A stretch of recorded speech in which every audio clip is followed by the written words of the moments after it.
Hotel park street H0B0 road Kokar में press वार्ता हुआ। उसमें सामाजिक कार्यकर्ता एवं फिल्म गायक, निर्देशक, निर्माता ने राष्ट्रीय समानता दल का सदस्यता ग्रहण किया। इस मौके पर दल के झारखंड प्रदेश अध्यक्ष कुमुद कुशवाहा ने उन दोनों को माला पहनाकर स्वागत किया एवं पार्टी में शामिल किया।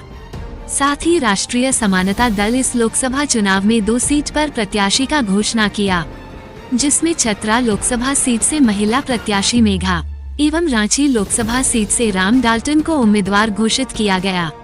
इस प्रेस वार्ता में क्या कुछ कहा गया, देखिए। 2024 में क्या ऐसी जो काम है रांची की जनता जो चाह रही है, जो नहीं हो पाई है, यदि आप बनते हैं आगे रांची, तो जो अधूरे काम है या फिर जो नहीं हो पाए हैं उन कार्यों की कैसे पूरा कर पाएंगे? और सबका सहयोग लेंगे, सभी विभागों का, सभी मंत्रालयों का सहयोग लेंगे। हाँ, और क्या कह रही हूँ, तो आर्ट एंड कल्चर के क्षेत्र में, आर्ट एंड कल्चर का एक, चूँकि हमारा बैकग्राउंड, मेरा मेघा का बैकग्राउंड रहा है सिनेमा का, संगीत का, तो चतरा से लेकर के हाँ रांची, पलामू, इस पूरे क्षेत्र को, हाँ जैसे मुंबई अगर एक फिल्म इंडस्ट्री, अगर आर्थिक राजधानी कही जाती है जिसके कोर में सिनेमा है, तो वो सिनेमा जैसी इंडस्ट्री अगर पूरे देश के लोगों का हाँ पलायन का बोझ संभालता है, तो ये काम हम लोग यहाँ पे कर सकते हैं।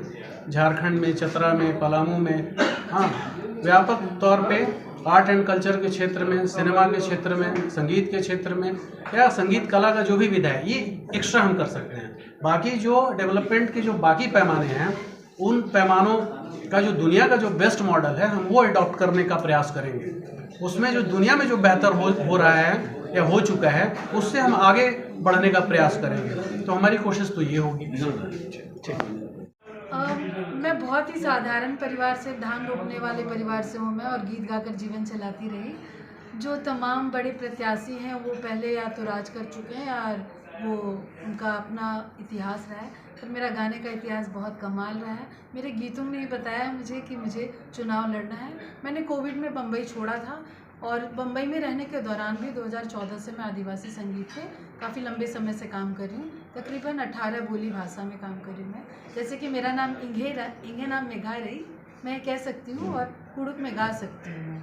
और गाने के लिए तो असुर, बिरिजिया, बिरहो, कोरवा, परहिया सब गाऊंगी मैं। ये सब मेरे प्लान है, और इसी को लेकर मैं मिलती रही, और मिलने जुलने में मुझे समझ में आया कि यहाँ पे बच्चा कटोरा लेकर जाता है, और राष्ट्रीय समानता दल बोलता है कि कटोरा की ज़रूरत नहीं है, क से कंप्यूटर पढ़ना है बच्चे को, ग से गधा नहीं चढ़ाना है। इसलिए राष्ट्रीय समानता दल का जो सबसे खास बात है कि हम मतदाता पेंशन लागू करें, और ये बात बहुत ही चमत्कृत बात है। यहाँ पे बहुत सारी समस्याएं हल हो जाएंगी, और बस इसी बात को लेकर लड़ती हूँ। और जो पुराने नए जो पहले रह चुके हैं, जो मेरे सामने खड़े हैं, उनका अपना क्या धरा, वो अपना क्या धरा क्लीन करें। मैं तो एक बेहतरीन ऊर्जा के साथ, सकारात्मकता के साथ, और मैं अपने जीवन से यही समझ पाई कि मैं अपने संगीत से अपना सब कुछ बदल सकती हूँ, और मैं फर्स्ट पर्सन बनना चाहती हूँ, किसी और के कंधे पर चतरा को नहीं डालना चाहती, इसलिए चुनाव लड़ती हूँ। चतरा की जनता पर भरोसा है इस बार? जी ज़रूर। उम्मीदवारों को इस बार खड़ा कर रही है। अभी आज हम लोगों ने 2 लोकसभा क्षेत्र के लिए प्रत्याशी की घोषणा किया, जिसमें चतरा से मेघा श्रीराम जी हैं, और रांची लोकसभा क्षेत्र से हमारे प्रत्याशी श्रीराम डाल्टन। 2 लोकसभा क्षेत्र का अभी हम लोगों ने घोषणा किया है। बाकी हम लोग जैसे जैसे होगा प्रयास करूंगा कि मैक्सिमम सीटों पर चुनाव लड़ाऊँ। तो क्या सभी सीटों पर लड़ेंगे या फिर? अभी हमारा प्रयास जारी है, जितना मैक्सिमम सीट होगा उस पर चुनाव लड़ाने का प्रयास करेंगे। क्या मुद्दे होंगे यदि इस चुनाव हमारी को देखा जाए? मूलतः मुद्दा है मतदाता पेंशन लागू करो, वरना कुर्सी खाली करो। एक समान अनिवार्य शिक्षा नीति लागू करो, वरना कुर्सी खाली करो। ये हमारी मुख्य नारा है। इसी नारा के साथ हम लोग लोकसभा क्षेत्र में जाएंगे, अपनी बातों को रखेंगे कि जिस प्रकार मत के लाइन में व्यक्ति सब समान होता है, उसी तरह अर्थ के मामले में भी एक राष्ट्रीय समानता दल चाहता है कि एक समान हो, कि कौन इससे आदमी कोई गरीब नहीं हो।